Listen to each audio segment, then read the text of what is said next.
오늘로 풀어가는 산성순 오늘 강의 5번째 강의를 시작하도록 하겠습니다. 오늘은 마태복음 5장 5절 온유한 자는 복이 있나니 그들이 땅을 기업으로 받을 것이며, 이 말씀을 가지고 하나님 주시는 은혜 속으로 우리 함께 들어가 보도록 하겠습니다. 우리가 지금 마카리오이를 생각하고 있습니다. 행복한 자요 복 있는 자, 이 말입니다. 복 있는 사람, 행복한 사람, 모든 사람들이 궁극적으로 추구하는 원함이지만 누구에게나 주어지는 것이 아니기 때문에 항상 관심의 대상이 되고 우리들 마음속에서 그리워하는 대상이 바로 마카리오입니다. 그래서 마카리오이라고 생각되는 사람들을 부러워하게 되고, 저 사람들은 왜 저렇게 복이 많을까, 무엇을 어떻게 해서 복이 많을까 하고 상상들을 많이 하게 됩니다. 그런데 문제는 이 복이라는 것은 세상을 만드시고 사람을 만드신 하나님이 그 기준을 설정하셔야 되는 것입니다. 우리로서는 무엇이 정말 행복인지 다 알 수가 없습니다. 살아보니까 정말 그렇습니다. 그런데 오늘날 저 사람은 참 행복하다는 것이 조물주의 기준에 맞는 것인지 아니면 사람의 기준에 인지 생각해 볼 때 우리는 다분히 사람의 기준에 치우쳐 있습니다. 객관적으로 행복하다는 사람한테 당신 정말 행복하냐고 했을 때 왜 나보고 행복하냐고 묻느냐, 내가 그렇게 행복한 사람처럼 보이느냐 라고 답하면 우리는 혼란을 겪습니다. 정말 행복해 보이는데 왜 당사자는 행복을 못 느낄까 해서 혼란을 느끼는 것입니다. 우리가 기독교인이라고 해서 주장할 것이 아니라 행복의 기준이 뭐냐, 모든 사람들이 동의할 수 있는 행복의 기준이 뭐냐는 것입니다. 이 세상에서 행복이라고 생각하는 것들이 과연 행복이냐, 왜 이 땅에서 진정한 행복을 누리지 못할까? 많은 사람들이 가질 만큼 가지고 배울 만큼 배우고 살 만큼 산다는 사람들이 어느 날 하나님을 알게 되고 말씀을 알게 되면 지금까지 내가 잘못 알았구나 하고 말씀을 깨닫게 됩니다. 그것은 세상적이었고 극히 초보적이었구나 하고 깨닫게 된다는 것입니다. 성경 속에서 하나님을 발견하고 행복을 깨닫고 세상이 참 행복이 아니었구나 하고 깨닫는다면 그 세상 행복이 하나님이 주신 행복이 아니라는 것입니다. 그럼 실질적으로 행복이 뭐냐? 죽기 살기로 찾는 행복이 과연 무엇이냐? 이것이 조물주가 정한 완벽한 행복인가? 성경이 말하는 행복이 뭔가? 정말 성경이 말하는 행복을 소유하면 행복할까? 이것은 비단 교회를 다니는 사람끼리만 할 얘기가 아니고 이 세상에서 행복을 추구하는 사람들이라면 누구하고도 얘기할 수 있는 주제인 것입니다. 저는 항상 성경은 기독교의 경전이요 기독교인들만이 보는 책이라고 하는 것이 속상합니다. 그래서 비기독교인들은 성경과 상관없는 사람처럼 치부해버리는 겁니다. 그러나 비기독교인들과 차 한잔 나누면서 대화를 할 수 있는 시간이 있다면 그들과 통할 수 있는 성경, 비기독교인들도 얼마든지 볼 수 있는 책으로서 성경을 이야기했으면 좋겠습니다. 왜냐하면 성경에 보면 하나님을 모르는 사람들에게도 얼마든지 사건이 일어나고 하나님은 그들을 인정하시고 들어 쓰셨던 것을 우리는 봅니다. 성경은 꼭 기독교인이어야 되고 꼭 하나님을 알아야 된다라고 그러지 않습니다. 룻기서의 룻도 처음에 하나님을 알지 못했고 교회 다니는 사람이 아니었습니다. 그녀가 하나님에 대해 관심이 있었습니까? 성경을 읽은 사람입니까? 우리가 성경에 기록이 되어 있기 때문에 롯이라는 여자가 그랬을 것이라고 상상하는 것이, 실제로 본문에 들어가 보면 그녀는 하나님과 아무 상관이 없는 여자입니다. 그녀에게 시어머니 나오미의 하나님이 어떤 하나님인지 알지 못했고 자기가 모압에서 섬기던 신이 나오미의 신으로 바뀐 것뿐입니다. 더 나아가서 보아스를 만난 후에도 그녀가 신앙생활을 열심히 했다든지 성경에 미쳤다든지 그런 모습을 확인할 수 없습니다. 그런 가운데 다윗 왕의 할아버지를 그녀는 낳습니다. 어떻게 보면 순전히 비크리스천인 그런 여자를 하나님께서 들어서 쓰셨다는 것입니다. 뿐만 아니라 기생 라합이 하나님을 알았느냐? 그렇지 않습니다. 단지 소문만 들었을 뿐입니다. 하나님을 믿어서 그렇게 된 것이 아닙니다. 이제는 성경이 기독교라는 울타리를 좀 넘어가야 합니다. 세상 속에 나가서 비크리스천들에게도 성경을 이야기할 수 있어야 합니다. 심지어 안티 기독교인들과도 성경을 이야기할 수 있어야 되겠다는 것입니다. 당신들처럼 하나님을 모르는 사람들에 대한 이야기가 많다고 말할 수 있어야 합니다. 그들이 꼭 교회에 나가고 선지자한테 성경을 공부해서 성경에 기록된 인물들이 아닙니다. 성경에 나타난 인물들이 태반이 성경이 없는 사람이었습니다. 성경 기록을 위해서 등장한 사람들입니다. 신약시대만 해도 우리가 그렇게 중요시 여기는 바울사대, 로마서라든지 히브리서라든지 그리고 계시록이 오늘날 성경 같은 권위를 가지고 사람들에게 읽혀진 것은 전혀 아닙니다. 단순히 이메일 수준의 문서일 뿐이었습니다. 그것도 조각조각 나눠진 문서였습니다. 우리 같은 상황 속에서 신앙생활을 한 적이 초대교회 교인들은 한 번도 없었습니다. 그럼에도 그들은 하나님께 쓰임받았고 우리보다 더 좋은 믿음을 가지고 훌륭하게 산 사람들입니다. 성경이 없었던 시대, 교회가 없었던 시대, 하나님이 그렇게 대단하지 않던 시대에 어떻게 그렇게 살아낼 수가 있었을까? 그러니까 삶이라고 하는 것은 꼭 성경의 기준에서 성경이 이렇게 말하니까 내가 이렇게 살아야 되겠다는 것은 삶이 아니라 흉내일 뿐입니다. 우리들이 오늘날 이 좋은 시대에 살면서 함정이 무엇이냐면 성경의 기준에서 살아야 된다는 어떤 기준과 도구마를 정해놓고 출발하고 있다는 것입니다. 그러니까 항상 세상 도덕과 도덕 기준과 맞냐 틀리냐 그러면서 자꾸 잣대를 갖다 대는 것입니다. 그러나 표준은 있어야 합니다. 자연스럽다는 것이 자칫 동물적인 삶이 되기 때문입니다. 인간이란 그렇게 하나님의 뜻을 잘 알아 자연스럽게 되어지는 자들이 되지 못한다는 것을 잊으면 교만과 방종으로 망하게 되는 것입니다. 그래서 성경대로란 미명화의 사람을 정죄하며 사람의 행위를 겉만 보고 재단하려고 하고 만들려고 하고 있는 것입니다. 그런 것은 삶이 아닙니다. 그러면서 남들과 비교해서 내가 좀 잘하면 우쭐하고 남들과 비교해서 내가 좀 모자라면 쭈그러들고 이것이 삶이냐? 또한 자연스럽다는 것은 어떤 기준과 원칙이 없이 흐름을 따라 살아가는 것이라고 주장하는 주장도 위험한 것입니다. 왜냐하면 그 같은 삶은 되어진 자들에게서만 나타날 수 있는데 되지도 못한 자가 흉내내기에 많은 상처와 문제를 일으키는 것입니다. 이것이 완전 주자들입니다. 롯과 같이 자연스러운 삶이 사라지려면 그것은 처음 하나님의 나라에 입교한 이방들에게 적용된 은혜이기 때문에 라는 것을 잊으면 안 됩니다. 우리가 지금 롯이라는 여자를 굉장히 과대평가하고 있지만 롯을 인정해야 되는 것은 현실을 무시하지 않았다는 것입니다. 현실이라는 것이 두 가지입니다. 자기 고향으로 돌아갈 수도 있고 늙은 시어머니가 불쌍해서 그냥 내버려둘 수가 없어서 따라붙는 누구나 그렇게 할 수 있는 옵션 중에 하나를 선택했습니다. 아주 자연스러운 삶이었습니다. 꼭 고향으로 돌아가야 된다는 법칙도 없고 꼭 시어머니를 따라가야 된다는 법칙이 없음에도 시어머니를 택한 것입니다. 그런 상황이 되면 고향으로 돌아가도 누구 한 사람 말할 사람이 없었습니다. 그럼에도 시어머니를 택했다는 것입니다. 그녀는 지금 도덕적 기준을 가지고 시어머니를 따른 것이 아닙니다. 그럼 왜 우리는 꼭 어떤 기준을 두고 거기에 따르려고 하느냐? 우리가 지금 팔복을 공부하고 있지만 이 팔복이라는 것도 성경대로 하려고 하면 안 됩니다. 문자 성경을 떠나서 우리가 하나님으로 인하여 이러한 상태가 되었을 때 우리는 이런 결과를 얻게 되고 그러므로서 마카리오이가 되는 것입니다. 온유한 자는 땅을 기업으로 받을 것이다. 얼핏 이해하면 이해가 안 됩니다. 신약 성경 어디에 이런 말씀이 있었습니까? 그러기에 이것은 성경으로 풀기 어려운 말씀입니다. 아니 구약에 보면 얼마든지 유추할 수 있는 말씀은 있습니다. 온유, 땅, 상속 이란 단어를 한번 찾아보세요. 아브라함에게 땅을 약속하셨거든요. 그런데 누구에게 그 약속이 이루어집니까? 지상에서 가장 온유한 자라고 일컬어지는 모세 시대. 그런데 정작 온유한 자라고 하던 모세는 가나안 땅에 들어가지 못하지 않았습니까? 땅은 나라를 이루는 한 요소입니다. 그 나라가 누구에게 이루어지는가 말입니다. 바로 주님입니다. 그러니까 팔복은 전부 주님을 말씀하시는 것입니다. 천국도 주님, 위로도 주님, 하나님의 아들도 주님, 땅도 주님. 그래서 주님을 소유한 자가 복 있는 자요 곧 마카리오인 것입니다. 주님이 온유한 분이시니까 나는 마음이 온유하고 겸손하니 이렇게 말합니다. 마태복음 5장 5절에 온유한 자는 복 있나니 저희가 땅을 기업으로 받을 것이며 마카리오이 호이 프라이스 오티 아우토이 크레메 크레로노멘스 텐게 마카리오이 오이 파라 에이스 온유한 자는 복이 있다.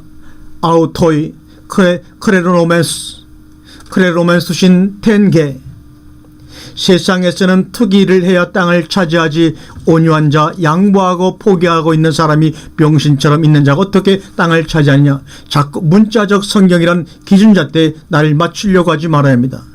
대한민국 국민이 법을 알아서 법을 지키고 삽니까? 이러면 안 되겠다라고 생각하는 것이 법이 되어야 합니다. 교통경찰이 앞에 있어서 끼어들면 안 되겠다가 아니라 내가 끼어들면 줄 서서 기다리고 온 사람들이 얼마나 속상할까. 그래서 그게 스스로 법이 되어야 된다는 얘기입니다. 그래서 성문법보다는 양심의 법이 우선한 것입니다. 성경의 삶이 자유롭게 되는 사람들은 법이라는 것이 필요가 없다는 것입니다. 양심의 법을 지키지 않는 사람들이 있기 때문에 성문법으로 제재를 하는 것입니다. 성경의 법이라고 하는 것은 성경대로 살지 못하는 사람들이 있기 때문에 필요한 것입니다. 성경의 삶이 자연스럽게 되는 사람들에게는 법이라는 것이 필요 없습니다. 당연한 이야기를 왜 하는지, 자기 자신이 법이 되니까 그렇습니다. 우리가 지금 팔복을 공부하면서도 팔복의 기준에 맞아야지 마카리오이가 된다라고 하는 율법적인 생각입니다. 이는 마카리오의 삶을 사는 사람들이 있는데 그 사람들이 바로 주를 닮고 소유한 사람들이란 말입니다. 예를 들면 이 마카리오의 룻을 적용해 보겠습니다. 사무엘을 갖다 대보죠. 꼭 들어맞습니까? 그렇지 않습니다. 그런데도 그들은 마카리오입니다. 성경이 그들 마카리오라고 말하고 있다는 것입니다. 우리도 그래야 된다는 말입니다. 내가 팔복을 보니까 이것은 나이고 이것은 아니고 이렇기 때문에 마카로이가 아닌가, 이렇게 혼란스러워할 필요가 없다는 것을 말씀드립니다. 내가 마카리오이면 마카리오이고 아니면 아닌 것입니다. 우리는 이것이 정착이 되어 있지 않기 때문에 왔다 갔다 합니다. 뭐가 마카리오이냐? 이미 마카리오가 된 상태에서도 과연 나는 마카리오인가? 다시 한번 정리해 봅시다.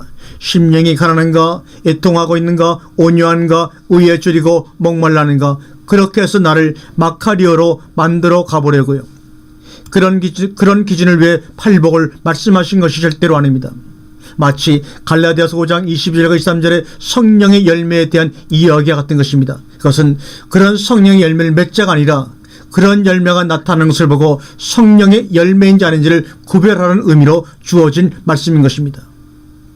온유를 우리가 사전에서 찾아보겠습니다. 프라우스, 여기 기본어입니다.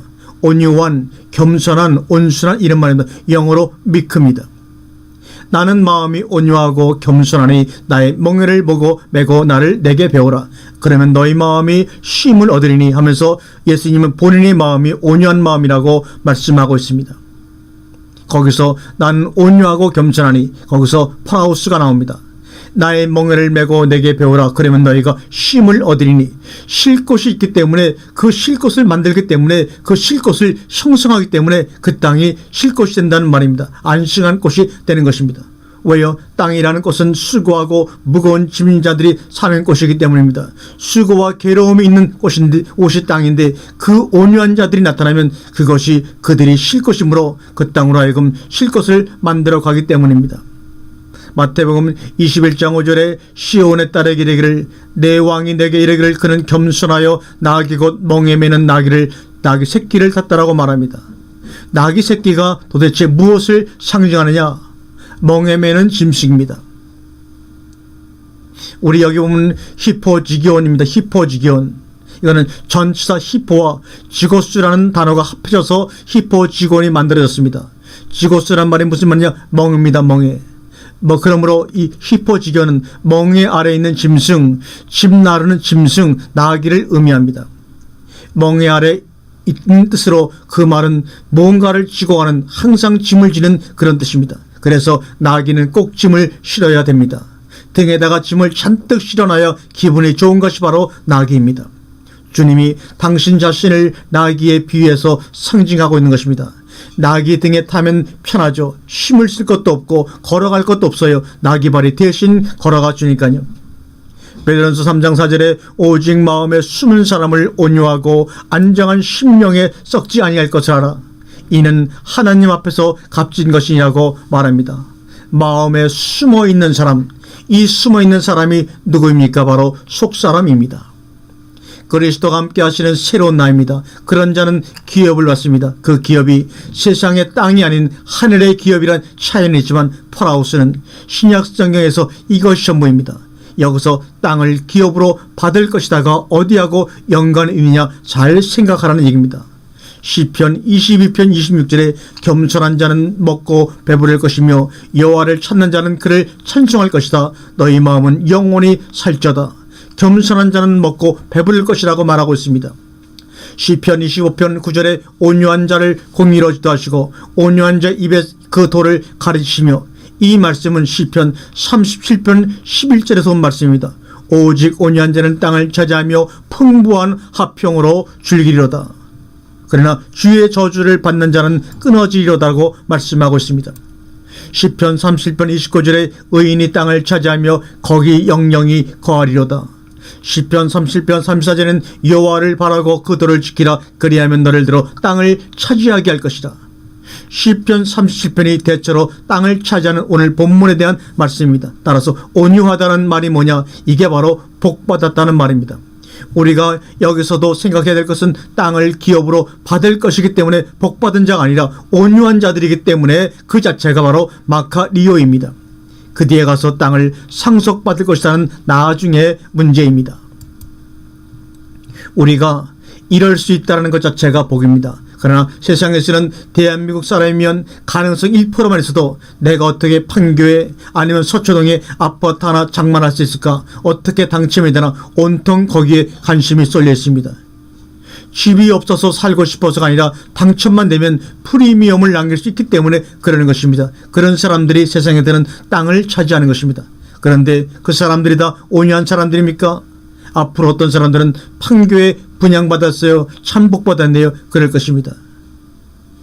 신문에 보니까 가장 당첨 확률이 높은 사람이 보통 180대 1이라는 이상의 경쟁률을 가지고 있다고 합니다. 거기서 당첨된 복하고 성경이 말하는 복하고 어떻게 다릅니까? 심지어는 내가 교회 생활에 어떻게 충성하고 11조 생활 열심히 하고 봉사했더니 서초동에 당첨이 되었어. 문제는 그쪽이 복이라고 생각하는 사람들의 숫자가 많을 뿐입니다. 그런 상식, 그런 개념을 가진 사람들의 숫자가 많을 뿐입니다. 단순히 숫자가 많을 뿐이지 그것이 참된 복은 아니라는 말이죠. 그런데 그렇게 그 숫자가 대단한 것입니까? 성경을 옳다라고 고집하는 사람들의 숫자가 적기 때문에 그것을 두려워하는 것입니다. 집에 가면 가족들과 친척들이 인정하지 않고 주위 사람들도 외면하는 상황이 생기고 겨우 말씀으로 살겠다는 사람들의 이 모임 몇 명 정도 하다 보니 숫자 때문에 당황해서 과연 이것이 옳은가 고민할 때가 있습니다. 꼭 이렇게 계속 나가야 되는가 고민이 되는 것 압니다.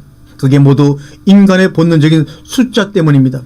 옳은 줄은 알면서도 가면서 적당히 타협하고 좋은 것이 좋은 것이니까 그러면서 우리는 성장은 멈춰 버리는 것입니다. 왜요? 두 가지 것이 들어갔는데 어떻게 성장하겠습니까? 기형이 되고 마는 것입니다. 온유란 다른 말로 말하면 순수성입니다. 그 순수성을 잊어버렸다는 것입니다. 한 가지 때문에 살고 죽어야 되는데 마르다처럼 너무나 복잡해가지고 이 사람 비유 맞춰야 되고 저 사람 형편도 생각해야 되고 여기도 조금 저기도 간섭해야 되고 롯이 왜 롯이냐? 단순했다는 것입니다. 오직 하나 심호를 따른 것입니다. 우리가 그냥 성경을 양식으로 삼고 살기로 했으면, 작정했으면 난 오직 성령뿐이다. 이제는 죽으나 사나 성령뿐이다. 까짓것 불교에서 말하는 억겁의 생애를 산다면 이 한 생애가 뭐가 대단하냐? 한 번 와서 성경으로 시작해서 성경으로 맞춰보자고 하는 결단이 우리에게 필요합니다. 내가 이렇게 안 살면 얼마나 다르게 또 대단하게 살 것 같아서 여러분 그럽니까? 이번 생애만큼은 성경에서 시작해서 성경으로 끝내버리자. 그리고 살아버리는 것입니다. 나 죽여라. 그러면서 그리고 순수하게 단순해 보자는 것입니다. 이 복잡한 세상 이제 좀 어떻게 간단하고 단순하게 살 것이냐? 그럼 성경대로 산다는 것이 단순합니까? 성경은 한마디입니다. 우리가 그게 안 되기 때문에 복잡한 것입니다. 서로 사랑하자. 그것이 바로 성경입니다. 서로 사랑해야 되니까 남편, 아내, 자식들 돌봐야 되고 부모도 섬겨야 되고 그러지 않습니까? 오늘은 어떤 말씀을 주셔서 시작하게 하실 것이냐? 온유한 자, 어떻게 온유해야 되느냐? 좀 속을 비우고 단순하게 삽시다. 마음의 청소를 좀 합시다. 야, 너는 저기 가 있고 너는 저기 있어. 좀 정리를 해서 버릴 것은 과감하게 버리고 단순하게 살아보자는 것입니다. 아이고 나는 저기도 좀 가봐야 되고 이것도 좀 해야 되는데 캥거루 뱃속에는 새끼만 있어야 됩니다. 우리 마음속에 왜 그런 것들을 움켜붙잡고 다닙니까? 그냥 생각나면 바로 그렇게 처리하시길 바랍니다. 사람들의 의식을 들여다보면 쓸데없는 것을 달고 다닙니다. 우리 마음속에 무엇만 있어야 합니까? 왜 세상에 속한 것들을 그렇게 많이 담고 다니는 겁니까? 여러분, 해결하는 것이 무엇입니까? 해결한 세상줄을 끊고 하나님께로 오는 것입니다. 왜 그렇게도 우리의 속이 복잡합니까? 너는 저기가 있고 너는 저기가 있어. 내 속에 칠 곳이 많으니까 그 주에서도 땅을 상속받아야 합니다. 쉴 곳을 만들고 하나님의 나라를 건설해야 하니까 그것이 급선무란 말입니다. 꼭 부탁드리는 것은 속 청소 좀 하고 단순하게 사시기 바랍니다. 혈육은 육성입니다. 육성은 우리 속에 담고 다니는 것들 놓지 못해서 내가 챙겨야 되고 간섭해야 되는 것들입니다.